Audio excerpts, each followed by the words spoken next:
各位同学，大家好。今天我们要进入第一个单元，建教合作的简介及基础训练。这是50分钟，不会要大家去死背法条，而是先把几个与你切身相关的问题弄清楚。建教合作和一般的打工有哪些不一样的地方呢？到合作机构之后，你是学生、受训者还是员工？生活津贴要怎么领才合理？遇到超时、不安全或是不合理的扣款时，又该找谁？那今天只要能把这些问题的答案带回去，未来进到职场就会多一层保障。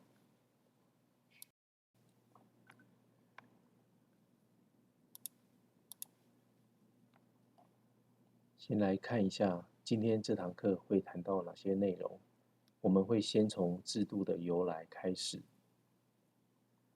接着认识建教生的身份与生活津贴，再来了解学校、合作机构和建教生三方如何合作。最后我们会谈到基础训练，还有一些常见的案例与求助的方式。请大家先记得2个核心问题：我的权益是什么，以及发生问题时我要找谁。法条不一定一次记得住，但是这2个问题一定都要知道能够如何回答。所以我们学习的路径，请看底下这边，就是先认识制度，了解自己的身份，了解训练怎么进行。那我们要认识契约与生活津贴，最后才能学会保护好自己。接下来请大家翻开115年度建教生手册，里面会有4个人物陪大家一起学习。阿健，他代表餐饮科，会谈内场、外场的食物与高强度的工作环境。阿乐是侨生，提醒我们语言理解与安全沟通的一个重要性。小何会带大家看生活津贴、家庭支持与性平安全。琪琪则负责辨识违规情境和求助管道。请大家先想10秒钟，你最担心进入合作机构后遇到哪样的问题呢？是工作跟不上，被同事责骂，工时太长，津贴的金额不清楚，还是不晓得该如何求助？等一下我们就一一来回答你的问题。首先，我们要先建立今天最重要的观念：建教合作不是一般的打工，而是一套正式的教育方案。它把学校教育和职场训练接在一起，让大家在学校学理论，在合作机构训练技术，所谓学用合一，而不是把学生当成便宜的人力，而是训练内容应该与你的科别、课程跟技能发展有关。比如说，餐饮科就应该要逐步学习内外场的专业，那电子科就要接受相关的技术训练。如果长期只做与科别无关的杂物，就要向老师反映。建教生有3项很实际的优势。第一点，提早接触产业，知道真实职场的节奏、规范与文化。第二，在真实情境中累积技能、态度与解决问题的经验。第三，把学校课程和现场操作连起来。不过，我们要先明白说，建教合作不是保证成功的捷径，也不是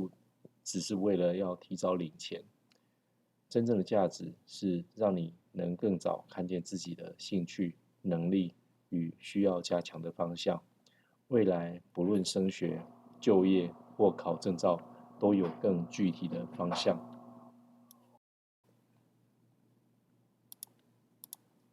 这个单元主要会带大家了解到4个重点。第一，了解建教合作制度的由来与发展，以及这套制度如何从产业需求逐步建立相关的法规与权益的保障。第二，认识建教生的身份，了解建教生同时具有学生与职业训练学习者的身份，并进一步了解生活津贴的相关规定。第三，了解学校、合作机构跟建教生三方的关系，包含彼此的责任、训练的安排以及训练契约的重要内容。第四点，要了解15年度建教生进入合作机构前所需要完成的基础训练，包含劳动权益、职业安全卫生、职场伦理、性别平等等其他相关课程。接下来我们会按照这4个部分逐一说明，每一部分结束时也会帮大家整理几个重要的观念，让大家更容易掌握课程的重点。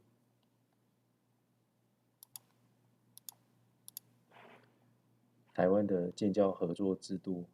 最早可追溯到民国43年，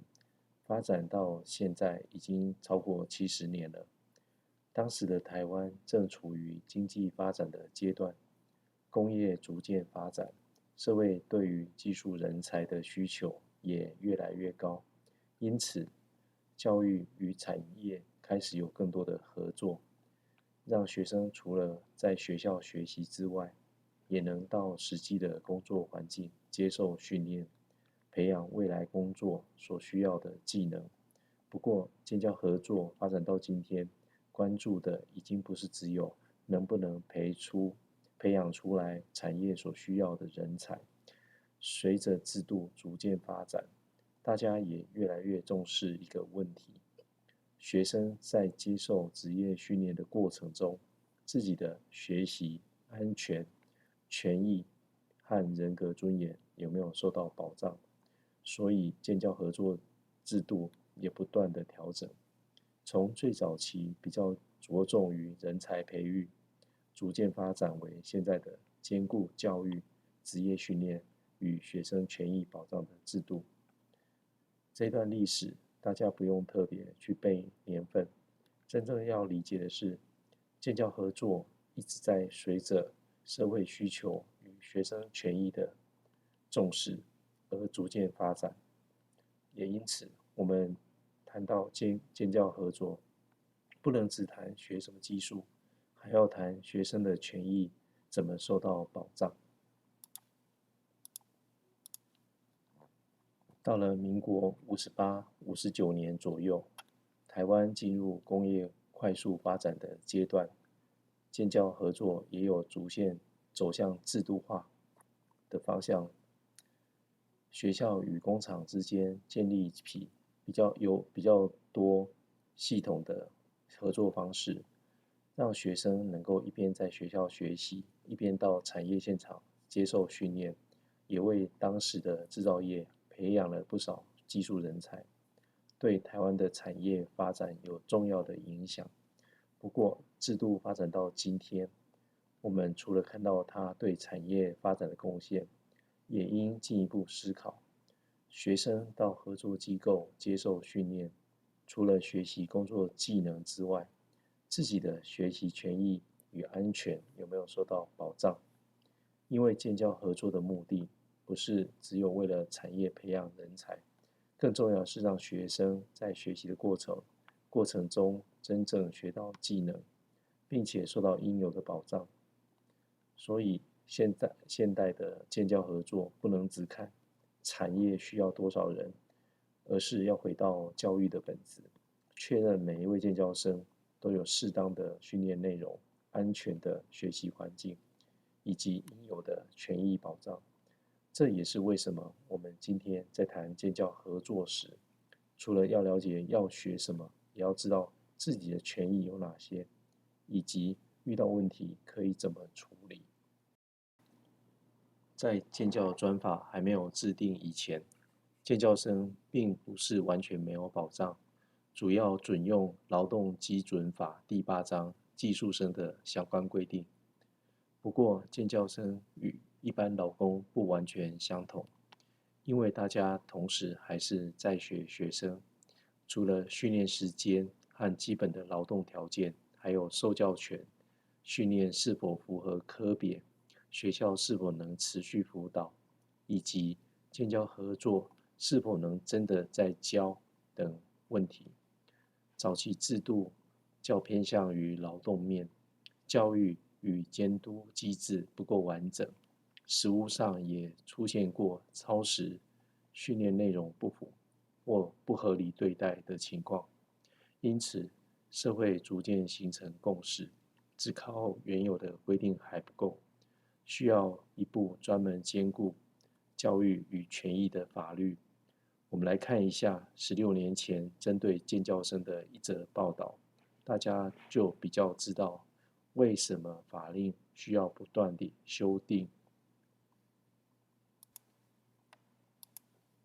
目前全国大约有3万5千名建教生，他们的运作模式基本上是3个月在学校念书，3个月在职场实习，然后交互轮替，既可以拿到高职的学历，又有工作薪水。理论上对弱势的学生是很有帮助，但缺点是建教生并不是正式的劳工，缺乏完整的保障，使得他们也很容易在职场上受到不合理的对待。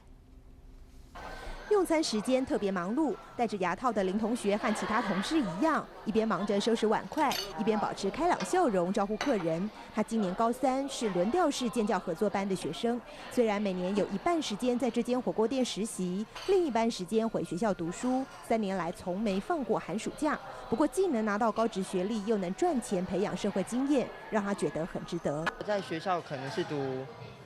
书本上面的层面的东西，那出来的话可能接触到比较多，包含客人啊、工作的一些东西，我觉得学习到还蛮多东西的。像林同学一样就读轮调式建教合作班的学生，全国大约有3万5千人。由于他们不用缴学费，实习期间又可以领生活津贴。以高雄市的建教生而言，每个月至少有15840元，吸引不少家境比较困难的学生就读。有些厂商基于人事成本便宜，也禁用大量建教生。但是学生不是正式劳工，又依赖厂商教导技术，遇到不合理的对待，很难据理力争。连续多年协助高雄市教育局进行建教合作厂商评鉴的3姓高商发现，不同产业对建教生劳动权益的保障有很大的差别。美发、美容这一部分呢，这一部分是有高度的技术性的。那有些行业可能不需要那么高的技术，它就是可有可无。那这个需要学校有耐心的跟他们沟通。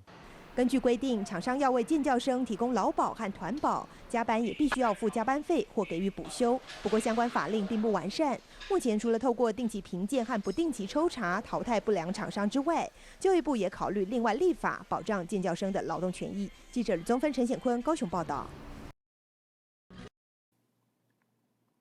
在上一个投影片里面，影片内容有提到建教制度的优势，但也探讨另外一个议题。建教生到底是来学习的，还是被当成一般劳工来使用？在当时的立法院研究资料指出，部分建教生在合作机构接受的训练内容与学校所学并不相关，甚至出现以建教生取代一般劳工的情况。当时也有超时工作、轮调时间结束后没有回到学校接受教育等问题。于是，民国102年1月2号，高级中等学校建教合作实施及建教生权益保障法正式公布实施，也就是大家常听到的建教专法。这部法律不只规范建教生，也把学校和合作机构的责任一起写清楚。大家可以把它想象成一把保护伞，一方面要求训练真的是需要有教育意义，另外一方面也保障了生活津贴、训练时间、休息、安全、保险、申诉等建教生的权益。它传达的核心价值是，学生进入职场学技能，不代表就必须放弃学生应有的保障。那为什么需要专法呢？第一，3方的权责要讲清楚，不能出事后学校说是公司的事，那公司呢，合作机构又说要找学校。第二，学校不能把学生送出去就不管，必须持续访视、辅导与追踪。第三，生活津贴、训练时间、安全与保险都要明确的标示与规定。假设有一天你被安排长期做与科别无关的工作，那合作机构说现场就是这样，你觉得只能接受吗？答案是不一定，因为建教合作的核心是训练，这时候要把实际的情况告诉访视老师，请老师核对训练计划的内容。那建教专法实施后，也会随着实务的问题持续的做修正。在民国110年6月16号，又公布13条修正的条文，进一步强化违规训练的赔偿、职业灾害、生活津贴免税、监督与处罚等机制。大家不用背这13条的内容，但要知道，法律不是写完就不动，而是会针对现场漏洞来做加强。对同学最重要的影响是，如果机构违反训练时间的规定，不是只有口头劝导，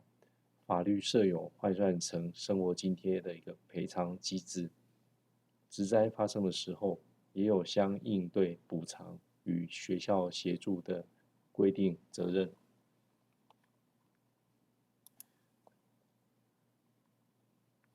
请大家想想，到合作机构之后，我到底是学生还是员工？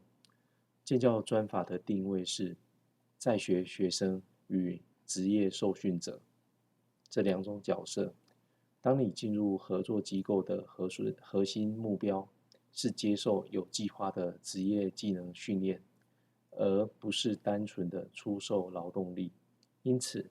现场主管可以要求你依安全规范学习，完成合理的训练，但不能把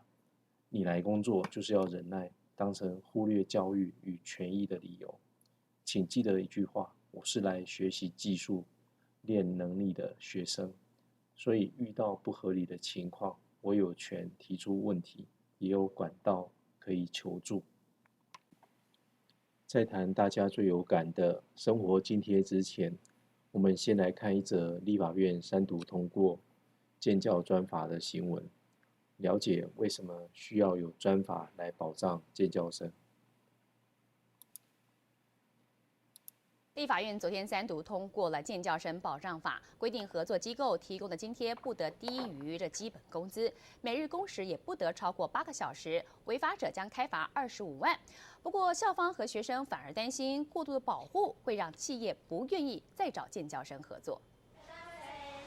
在美发店服务、替客人洗头、学习一技之长，或是在汽机车行担任学徒，摸索修车技术。高职建教生还没18岁，就已经到各行各业工作，却也经常沦为雇主压榨的血汗员工。薪水我听过领最少是9000多块啊，工作时数是12个小时左右的那种。做什么业？汽车、汽修，不喜欢跟人家抱怨了。不过他只是偶尔还是说啊，就你们比较好这样子。建教生诉说着同学的悲惨遭遇，但却敢怒不敢言。为了改变建教生的建价命运，立法院3读通过《高中职建教合作实施及建教生权益保障法》，未来合作机构提供的津贴不得低于基本工资，每天工作时数不得超过8小时，2周工时更不得超过80小时等保障。违法者最高可处25万元罚款。但看似保障学生权益的法令，却让学生和校方很反弹。如果你定那个时数定那个罚则的话，即使你自己有意愿要学，那个师傅也不敢让你学，因为他怕说，如果到时候被人家抓说工作时数超时或者怎样，那老板干嘛请我们？干脆请工读就好了。他对时数的限制是比劳基法来的严格。其实我们比较焦虑的一点是说，业界是不是愿意给学生这样的一个学习的机会跟空间？就担心规定太严格，绑手绑脚，反而让企业不敢再提供机会给建教生。但法案已经通过，如何因应，恐怕教育部得想想对策。民视新闻陈旭伟、蒋宏儒台北。建教专法明确规范建教生的生活津贴、训练时间及相关权益，违反规定的合作机构也会受到处罚。当时也有人担心，保障如果太多，会不会增加企业负担，反而降低企业参与建教合作的意愿。但建教合作不能只考量企业的人力需求，也要确保学生能够真正接受训练，并受到应有的保障。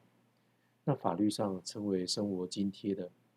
它的性质是建教生接受训练期间的一个补助费，而不是一般的薪资，因此依法免纳综合所得税。但不是薪资，不代表可以随意决定或扣款。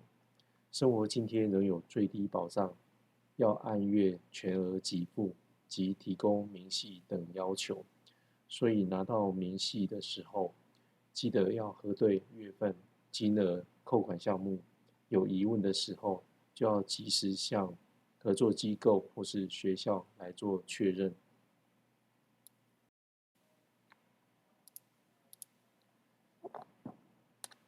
生活津贴的部分，请大家记得4个字：底线，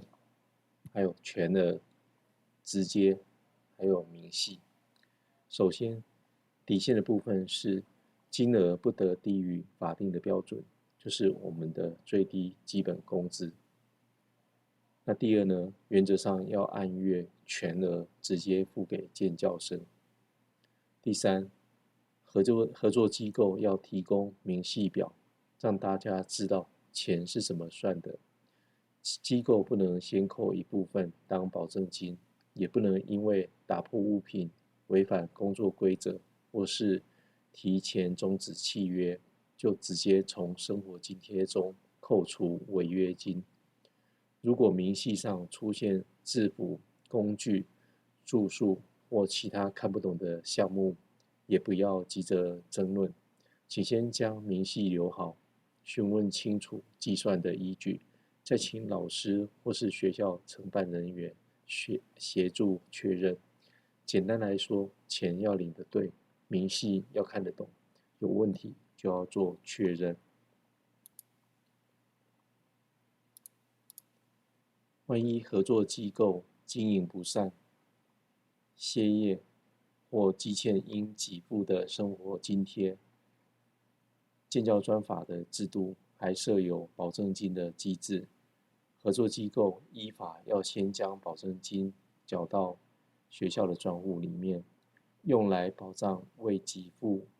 的生活津贴或是相关法定的款项。最容易搞混的地方是，保证金是合作机构缴，而不是建教生缴。如果有人在签约或是报到时要求你先交一笔保证金，请不要急着付款，先拿到资料去问学校。这也是为什么契约、收据和讯息都要保存好，日后才可以有厘清。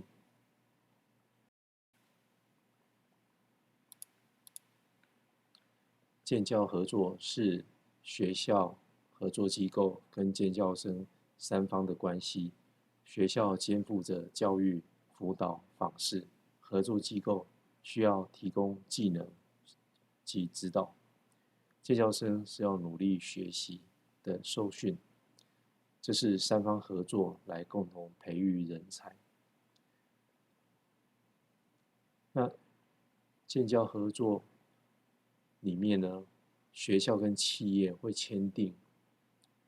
建教合作契约，那这个契约在规范训练的品质、场所、安全、津贴以及学校如何监督。那第2份呢，是合作机构跟建教生签的建教生训练契约。未成年建教生签约时，还需要法定代理人的同意。训练契约应载明了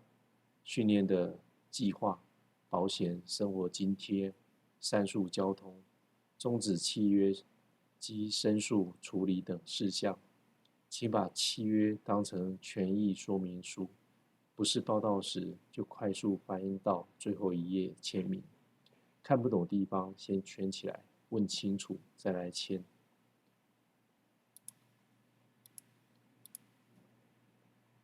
同学到合作机构之后，学校的责任并没有结束。学校应指派教师每2个星期至少1次，以不预告的方式到机构来做访视，了解实际训练、生活与契约执行的情况。老师可能会看训练的内容、班表、休息、安全，也会和同学谈话。访视不是去抓你有没有偷懒，而是确认机构有没有照计划去教，你有没有问到问题。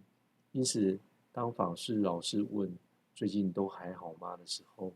不要只是因为主管在旁边就回答都很好，可以诚实具体的说明时间、地点、发生频率以及你所需要的协助。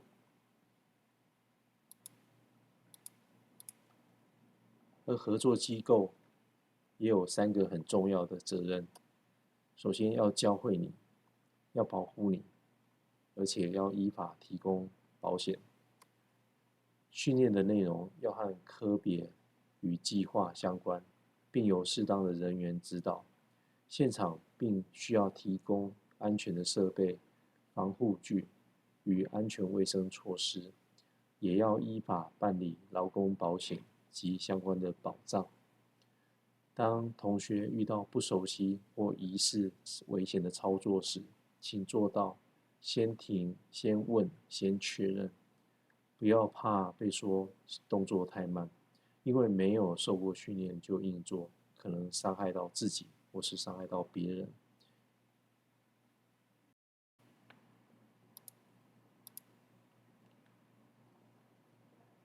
学校申请建教班时，主管机关会先进行书面及实地的审查，确认合作机构的工作环境、训练安全及学习品质符合要求。经审查通过，并经教育部公告核准开班后，建教生才能到核准的合作机构接受训练。接下来我们介绍建教合作的办理模式。第一种是轮调式，简单来说，就是学生在学校上课和到合作机构接受训练的期间，就按照一定的周期来轮替，原则上是3个月轮调1次，3年最高采集24个学分。那这是目前最常见的一个运作的方式。轮调式的优点是可以让学校的所学到的理论跟职场的实务交替进行，在学校学到的内容有机会很快会在工作现场实际运用，但每次轮调也要代表要重新适应不同的环境与作息，所以大家要记得，回学校不是在放假，进合作机构也不是只有在把工作做完。不论在学校或合作机构，都有该完成的课业、作业和训练，两边的学习表现都会影响到你的学习成果。第二种是属于阶梯式的，高1、高2先在学校把一般科目、专业理论与专业基础打好，高3再进入合作机构进行较完整的职场训练，最高可以采集16个训练学分。和轮调式相比，它比较像先走完校内的阶段，再往职场跨一大步。因此，高3进场前，需要把安全操作、契约、生活津贴与求助管道弄清楚，也要预先调整通勤、住宿、作息和时间管理，避免突然转换环境时手忙脚乱。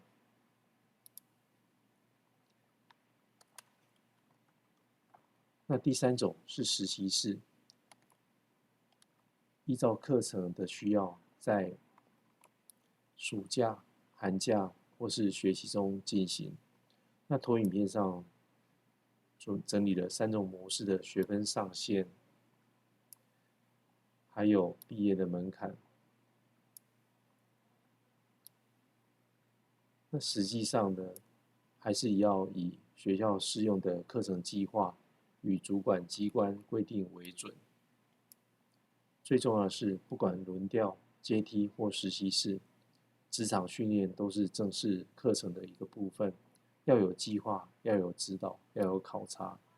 也必须保障权益，不是模式名称不同就可以省略安全教育、契约或学校访视的工作。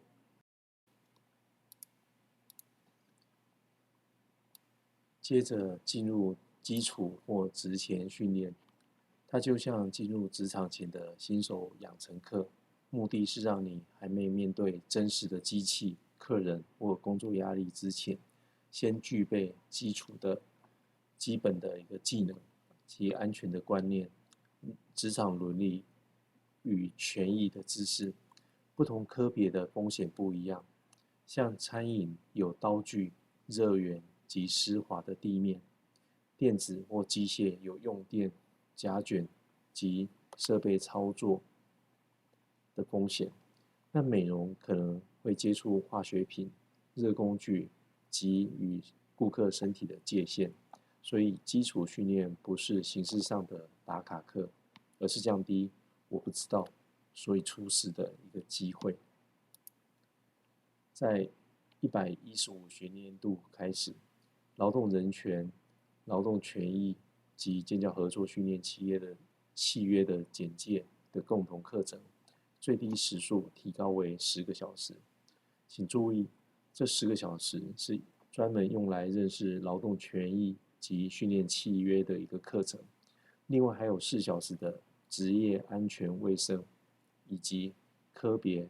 及行业介绍、职场伦理、性别平等与性骚扰防治、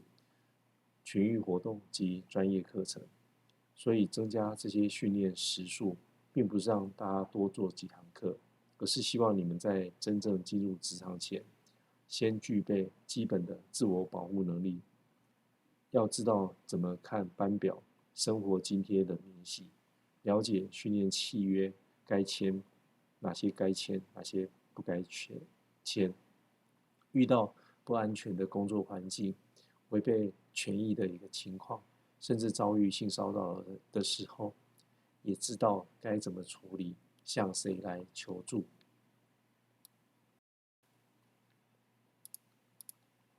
这10个小时可以浓缩成3件事情：你要懂人权，让你懂专法，让你懂契约。懂人权是知道每个人在职场上都应该要受到尊重，不因性别、国籍、语言、外貌或身心状况受到不利差别待遇。懂专法是要知道训练时间、休息、津贴、安全和申诉有底线的，有相关的规定。懂契约是会找出训练时间的内容、地点、时间、上述交通、津贴、保险、终止与申诉条款，也要辨识不得记载的事项，例如要求学生缴保证金、提前终止就赔违约金、限制离开后就业，或用违反规定规则为由直接扣生活津贴。看懂契约的第一步，就是要把口头的承诺变成可以核对的文字。原则上，训练时间每天不得超过8个小时，每周不得超过40个小时。晚上8点到隔天早上6点不得安排训练。法律对特定行业与核准的标准另有例外，但即使符合条件，晚上10点到隔天早上6点仍不得受训。所以不要只问今天几点下班，还要看中间的休息时间、每周总时数与实际的打卡记录。那问一下同学，如果契约写的地点、时间与主管口头说的不一样，你会以哪一种为准？正确的说法是，先不要用猜的，请你保存资料，并立即向你的学校来做确认。那除了权益课程，入场前还要完成4个小时的职业安全卫生教育。希望大家能够透过这样的课程来辨识危害，了解安全操作，正确的使用防护具，并知道紧急的应变方法。看到同学不用防护具做得比较快，并不代表那个就是标准。闻到异味、设备异常、地面积水、电线破损或防护罩拆除，都应先停下来回报。真的发生事故时，先求救、接受医疗，并通知学校，不要因为怕被骂就隐藏。请记住，技术可以透过练习变熟，受伤却可能留下长期的影响。那参考我们建教生权益手册的阿乐这位同学他是一个建教侨生专班的同学。那他们的基础训练需要规划96个小时的基本华语文的辅导。那为什么要安排这么多的语文训练呢？因为在职场上，语言能力其实也是安全能力的一个部分。你们必须听懂主管的工作指示，看得懂警告标示，也要清楚表达哪里不舒服，哪个步骤不确定，或者我还没有学会。同时，契约和生活津贴也是自己重要的一个权益，至少要有基本的阅读及理解能力，才能知道自己签了什么，领了多少，或者有没有不合理的地方。而面对本地的同学来说，也要学会用清楚、尊重、一视同仁的方式和侨生的伙伴来做沟通。所以在工作现场，如果听不懂，请对方再说一次，并不是丢脸，而是负责任的一个表现。真正的危险是假装听懂，最后因为理解错误而做出错误的操作。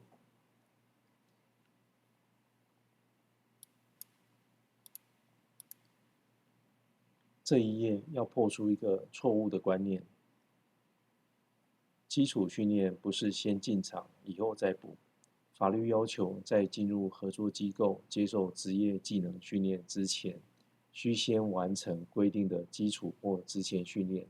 因为安全、权益、职业伦理以及基本操作本来就是进场前要带着的装备。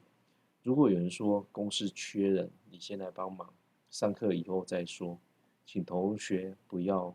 自己答应，也不要自行前往，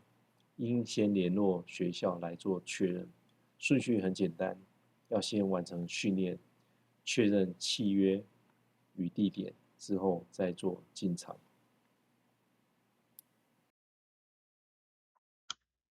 接下来我们来做一个建教的一些违法案例的分享，请大家翻开你的建教生权益手册第205页，我们来看一下阿生的例子。那阿生今年9月接受学校安排至工厂实习，结果学校因为景气不好而无法安排学生做职业技能训练，因此学校将阿生安排至另外一家工厂实习。但这家工厂呢，并不是建教合作主管机关评估合格的工厂。有一天，阿生的妈妈发现情况不对，向学校投诉，但却遭到学校隐瞒，并告诉阿生不得再向外人说明透露，否则恐怕将不能继续在学校就读及毕业。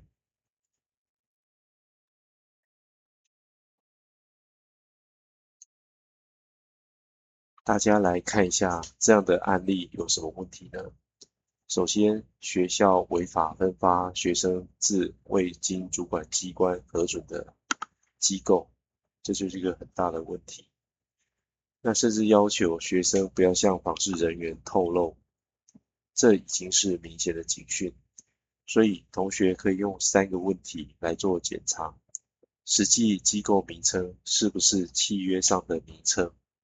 受训的地址是不是核准的地点？现场训练内容是不是原计划？只要有一项对不起来，就应该先向访视老师或是学校承办人员确认，不要因为主管说只是支援个几天，或是其他人也都这样就忽略了。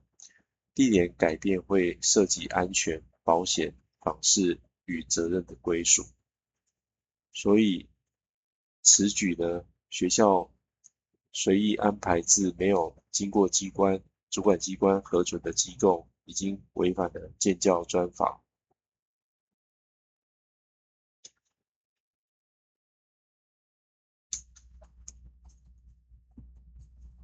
违法分发或擅自变更地点可不是一件小事，特别提醒，学校可能会面对每次5万到25万的罚款，情节重大时还可能被减少招生、停止部分班级招生或停办建教合作业务。对同学来说，最重要的不是会有多少罚款，而是建立核对的习惯。契约上的公司名称、地点、受训的内容，要和你每天实际去的地方要一致。所以，如果主管临时叫你去另外一间分店长期支援，你不要直接拒绝，也不要默默接受，先把地点跟安排记下来，请学校确认是否经过核准。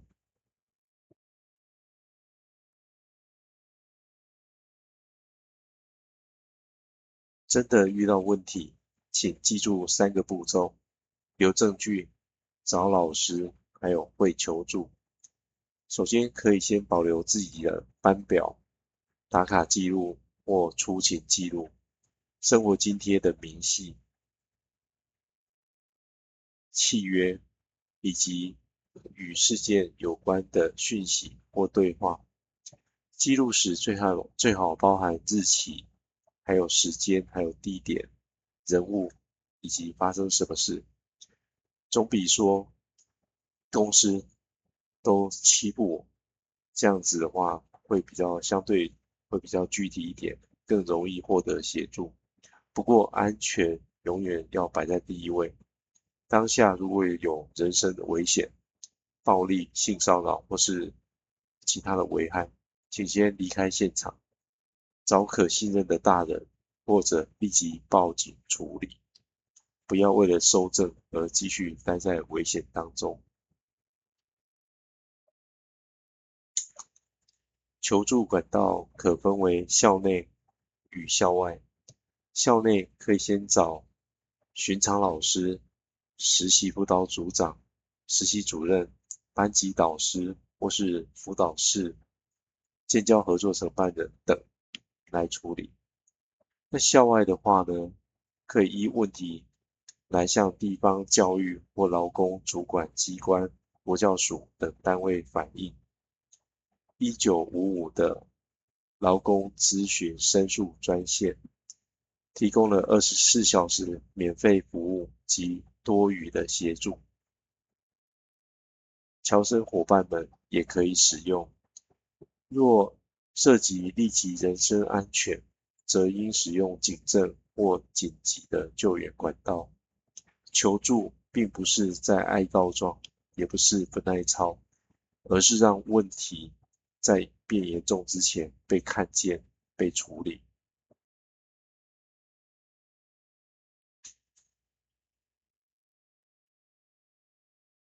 今天的第一个单元就到这里，最后帮大家整理5个重点。第一，建教合作是一项正式的教育制度，不是一般的打工。第二点，建教生首先是学生，同时也是接受职业训练的人。第三，生活津贴、训练时间、职业安全、保险以及申诉管道都有相关的法令规定。第四，在进入建教合作机构前，要先完成规定的基础训练或职前训练。第五，遇到问题不要自己闷着处理，要记得存留相关资料，向老师反映，也要知道可以透过哪些管道来寻求协助。这5个重点，希望大家先有个基本概念。进入建教合作的训练过程，不只是去一个地方学技术、累积工作经验，更重要的是要知道自己的身份、自己的权益及遇到问题时可以怎么样自我保护。以上就是我们第1个单元的介绍，谢谢。最后，请大家把教育部建教合作资讯网的 QR code 扫描起来，这里可以查询法规、公告、权益的资讯，也可以进行申诉，甚至查询这些机构的核准资料。之后，如果网络群组有人说建教生本来就不能拒绝加班，或者津贴可以先扣一半，不要只是看留言的人数多就相信，应该要回到官方资料，把问题交给学校来做确认。